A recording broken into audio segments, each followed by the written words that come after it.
नमस्कार, आप देख रहे हैं आज तक और मैं हूं आपके साथ निशांत चतुर्वेदी। इस वक्त की बड़ी खबर आपको बता दें। बड़ी खबर गुरदासपुर दीनानगर से आ रही है, जहां पर आज सुबह तड़के तकरीबन 5 बजे के आसपास आतंकियों ने हमला किया था। आतंकियों ने ग्रेनेड का इस्तेमाल किया। यह इस वक्त की बड़ी खबर है।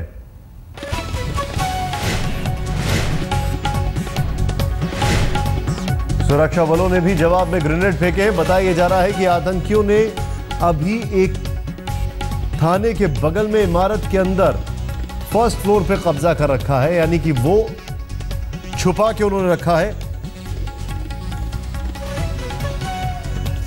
सतेन चौहान इस वक्त हमारे सहयोगी हमारे साथ है। सतेन, पूरी खबर बताइए, क्या अपडेट है अभी?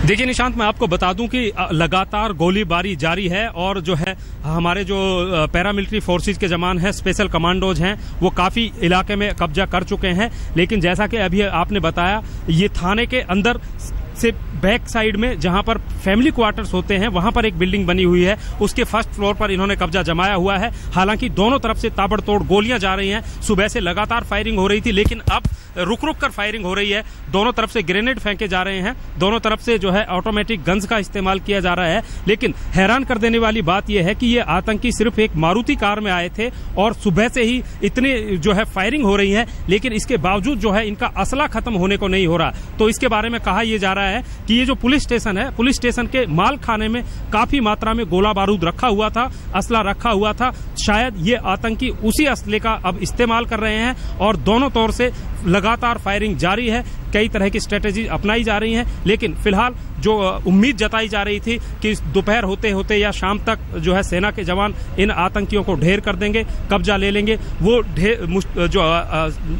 वो थी उम्मीद, वो कहीं ना कहीं कम होती जा रही है। और जो है परेशान करने वाली बात यह भी है कि अब कहीं ना कहीं आसमान में बादल छाए जा रहे हैं। शाम हो जाएगी, अगर बारिश हो जाती है तो ऐसे में कहीं ना कहीं इस ऑपरेशन पर भी प्रभाव पड़ सकता है। फिलहाल हमारे जवान मुस्तैदी के साथ आतंकियों को मुंहतोड़ जवाब दे रहे हैं। कई पुलिसकर्मी घायल हुए हैं, एक एसपी जो है शहीद हुए हैं। इसके अलावा अभी इस फायरिंग में भी एक पुलिसकर्मी को गोली लगी है और एक आतंकी ढेर हो चुका है, एक आतंकी घायल है। कुल मिलाकर दोनों तरफ से गोलीबारी फिलहाल जारी है। निशांत।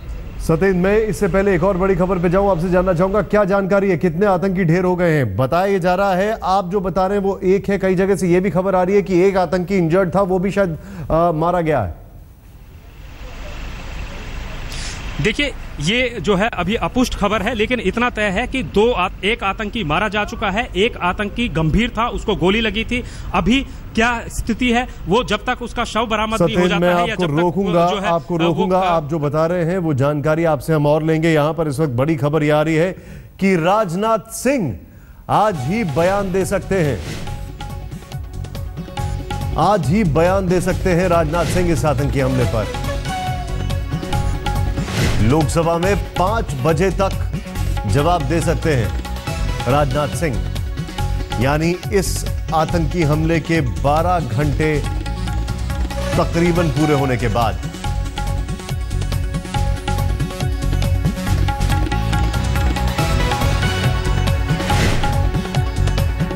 कई सवाल यहां पर किए गए, कई चीजें सामने आई और यह भी सवाल किया गया कि राजनाथ सिंह का बयान कब आएगा। रीमा पराशर इस वक्त हमारे साथ है। रीमा, पहले यह खबर आ गई है कि गृह मंत्रालय इस पूरे मामले पर नजर रखे हुए है।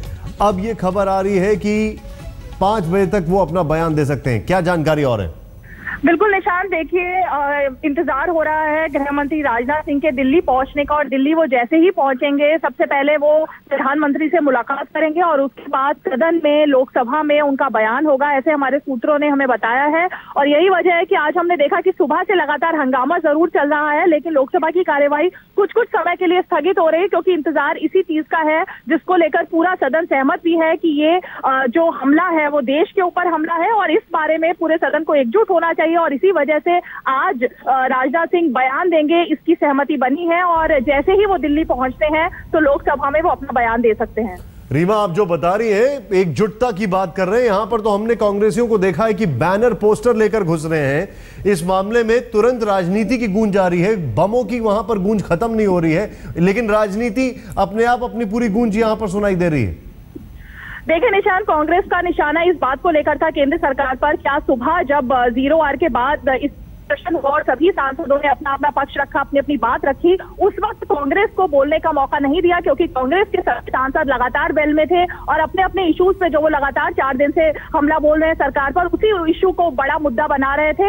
यही वजह रही कि स्पीकर ने उन्हें मौका नहीं दिया था जिसको उन्होंने मुद्दा बनाया। लेकिन जब बात बहस की आई तो बहस को लेकर सभी लोग इस बात के लिए तैयार हुए कि ये देश की सुरक्षा से जुड़ा हुआ मामला है और इसलिए इस पर सबको एकजुट होकर बात करनी चाहिए। आप जो जानकारी दे रही हैं उसके लिए बहुत बहुत शुक्रिया। मैं आपसे एक और चीज जानना चाहूंगा। एक बयान जो आया है हमारे पास, वो बयान मैं आपसे समझना चाहता हूं। ये बयान कुछ इस तरीके से आ रहा है कि हम अपनी तरफ से कार्रवाई नहीं करेंगे, लेकिन अगर हमारे ऊपर किसी ने कुछ किया तो हम बहुत तगड़ा जवाब देंगे।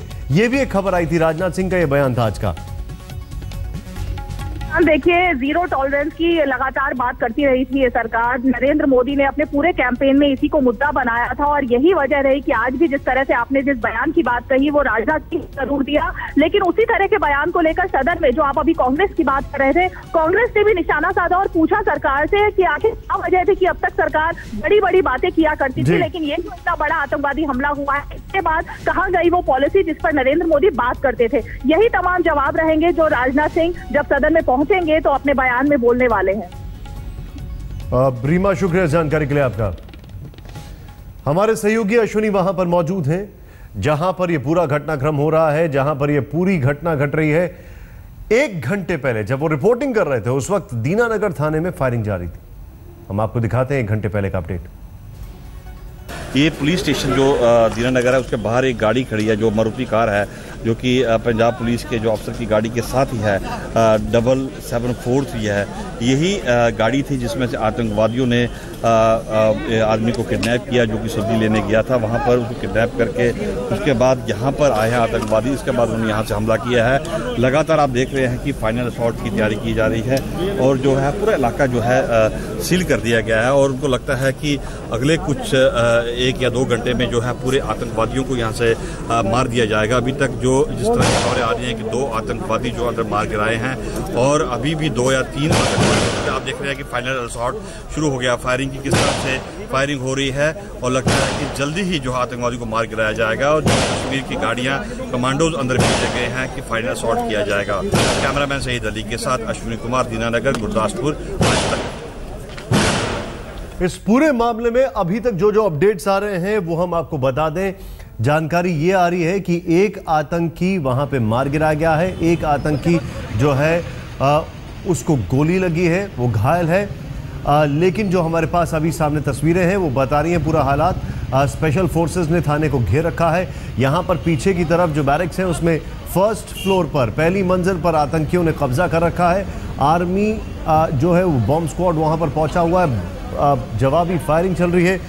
रेलवे ट्रैक को इससे जोड़कर देखा जाए ना देखा जाए इसमें अभी तक क्लैरिफिकेशन नहीं है, लेकिन ये चीज़ साफ हो चुकी है कि रेलवे ट्रैक पर जो बम थे उनको डिफ्यूज़ कर दिया गया है।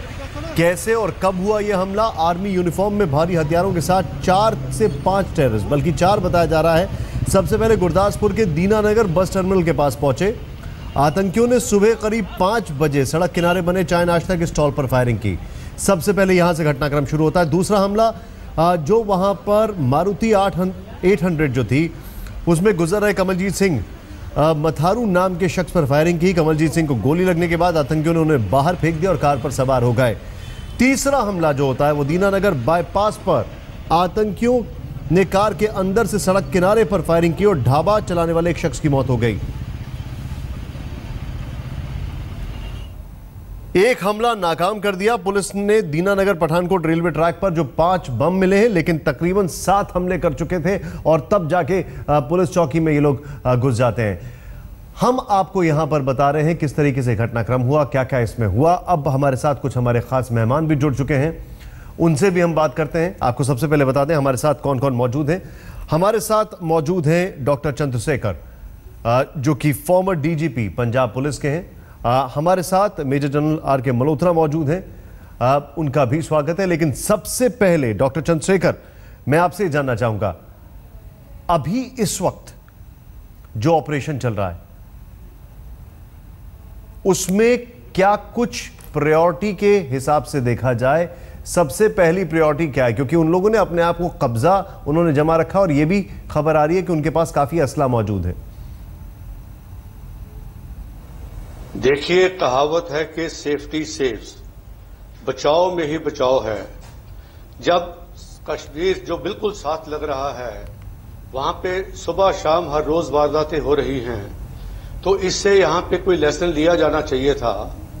ये एक्सपेक्ट किया जाना चाहिए था कि पुलिस स्टेशन पे कभी ना कभी हमला हो सकता है, और इन्होंने पुलिस स्टेशन भी इसीलिए चूज किया है कि वहां पे इतना असला अम्युनिशन मिल जाएगा कि उससे मुकाबला रेगुलर 1 दिन 2 दिन तक चल सकता है।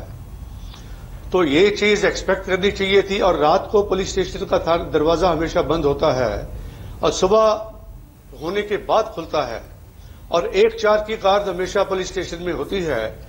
अगर थोड़े से भी अलर्ट होते तो वही मुकाबला हो सकता था, और उसी वक्त पे फोर्सेस आ सकती थी और मुकाबले में कुछ ना कुछ बेहतर रिजल्ट हो सकते थे।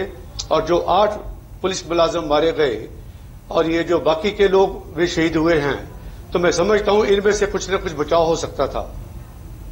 आप जो बता रहे हैं, यहां पर एक सिक्योरिटी इनपुट है हमारे पास, इंटेलिजेंस इनपुट है। उसके मुताबिक 8 जून को बकायदा ये इनपुट आया था कि जो पुराने खालिस्तान मूवमेंट के लोग हैं, आईएसआई के टच में हैं, और बकायदा पाकिस्तान में कई लोग हाइड आउट कर रहे हैं। बकायदा वो लोग पाकिस्तान की एजेंसीज की मदद लेकर चीजें प्लान कर सकते हैं।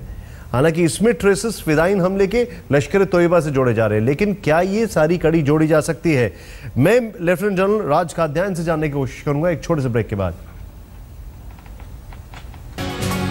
लेफ्टिनेंट जनरल रिटायर्ड राज काद्यान जी इस वक्त हमारे साथ हैं, उनसे ये मेरा सवाल है। काद्यान साहब, ये इंटेलिजेंस इनपुट थे पहले कि, और 6 जून के इंटेलिजेंस इनपुट थे ये, कि किस तरीके से जो खालिस्तान मूवमेंट के जो एक्सट्रीमिस्ट हैं वो पाकिस्तान में आईएसआईएस की मदद ले रहे हैं और आईएसआई की मदद ले रहे हैं, और किस तरीके से वो लोग अलग अलग एजेंसी से कोऑर्डिनेट कर रहे हैं, कश्मीर से भी कोऑर्डिनेट कर रहे हैं। क्या इस अटैक को उससे जोड़ा जा सकता है, या ये टिपिकल लश्कर तैयबा का हाथ इसमें दिखाई देता है?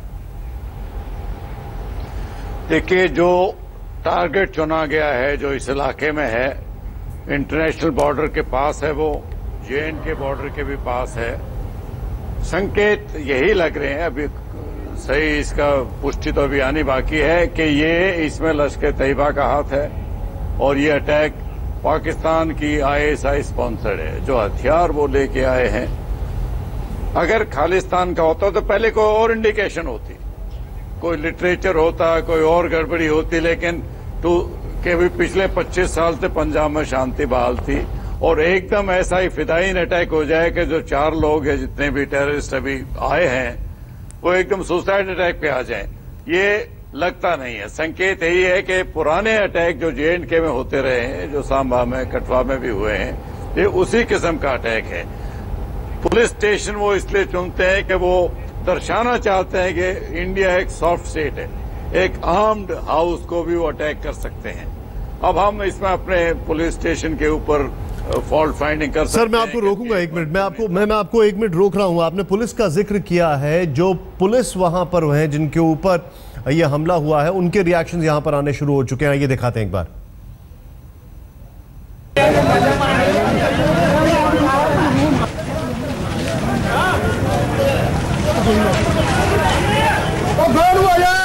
अपने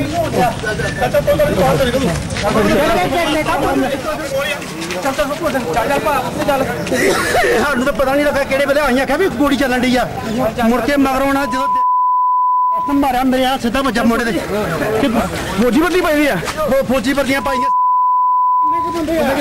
कुड़ी है मेरे ख्याल 8 होने साढ़े कन मेरे बड़ी मुगल 5 मिनट बाद फायर कर दिया। पुलिस वाले बाहर निकले, जब तक कुछ समझ पाते आतंकियों ने पुलिस थाने पर हमला कर दिया। एक पुलिस वाले ने एक गार्ड से बंदूक लेके फायरिंग की, लेकिन तब तक बहुत देर हो चुकी थी। एक सवाल यहां पे खड़ा हो रहा है, सॉफ्ट टारगेट, क्या हमने दिखाया कि हम सॉफ्ट टारगेट थे? ब्रेक के बाद हमारे साथ इस वक्त मेजर जनरल आर के मल्होत्रा भी हैं। मल्होत्रा साहब, मेरा सीधा सवाल यह है क्या ये एक इंटेलिजेंस फेलियर है? क्या हमने बता दिया कि हम सॉफ्ट टारगेट हैं? मैं ना एक्चुअली आपको कुछ थोड़ा बड़ा सा जवाब दूंगा। बड़ा सा जवाब इसलिए बिकॉज इस जैसे इंसिडेंट को कई परिप्रेक्ष्य में देखा जा सकता है। एक आतंक इटसेल्फ, आतंक क्या चीज है, दूसरी चीज भारत में आतंक क्या है, तीसरी चीज पंजाब में आतंक क्या है, और चौथी चीज ये इंसिडेंट क्या है। तो सिर्फ इस इंसिडेंट को लेते हैं बिकॉज आपका सवाल सिर्फ इस इंसिडेंट से रिलेटेड है। अब जब आप इंटेलिजेंस फेलियर की बात करते हैं तो इंटेलिजेंस को इतनी स्पेसिफिक होती तो उसको रोका जा सकता था इससे पहले भी होने से, लेकिन इंटेलिजेंस एक जनरलाइज इंटेलिजेंस होती है कि ऐसा कुछ होने वाला है, कि ऐसी कोई तैयारी है, तो उस किस्म की तैयारी के बारे में खबर मिली। लेकिन इस इंसिडेंट को देखें क्या हुआ।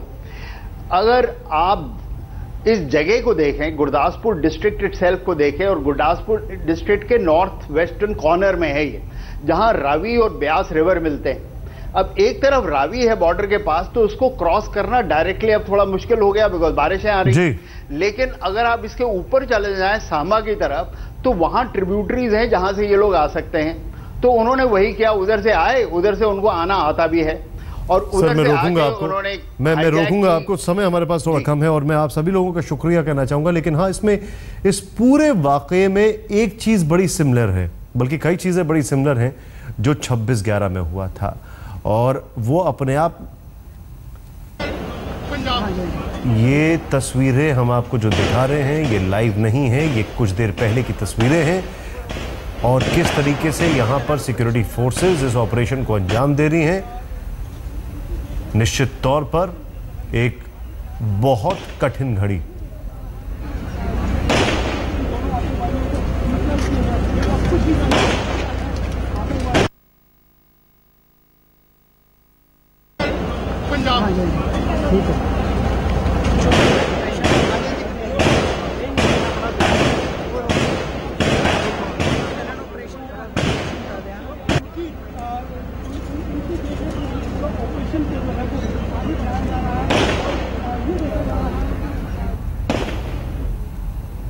वक्त एक ब्रेक का।